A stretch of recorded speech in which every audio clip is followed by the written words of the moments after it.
Russia has ordered its only aircraft carrier to return home, part of a general drawdown of forces involved in the Syria conflict, a senior general announced on Friday.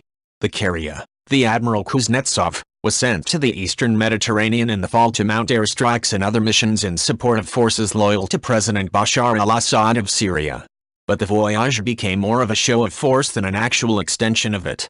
The trip was the first combat mission for the Soviet-era ship, and it apparently was used to work out some teething problems for Russian naval aviation, which has never been a primary focus of the country's military. The black-smoke-spewing Admiral Kuznetsov has an air wing of just 15 planes, much smaller than Western fleet carriers, which have about 60, and it experienced a number of problems on the voyage. 2 of its 15 aircraft crashed while trying to land on the carrier. In both cases, the pilots ejected and survived. The remaining planes operated for a time from the Russian airbase at Latakia, on land in western Syria, rather than from the carrier. The mission was only the 8th long-distance voyage the mechanically troubled ship has undertaken since it was commissioned in 1990.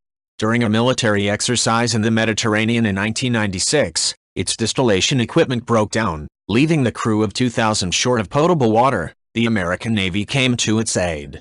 On Friday, General Valery Gerasimov, the chief of the Russian General Staff, ordered the Admiral Kuznetsov and several accompanying ships, including the missile cruiser Peter the Great, to return to their home port, Murmansk, in the Arctic, Russian news agencies reported.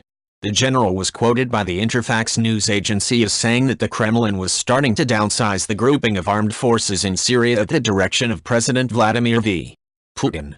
The drawdown order was the second since Russia's military operation began in Syria in September 2015.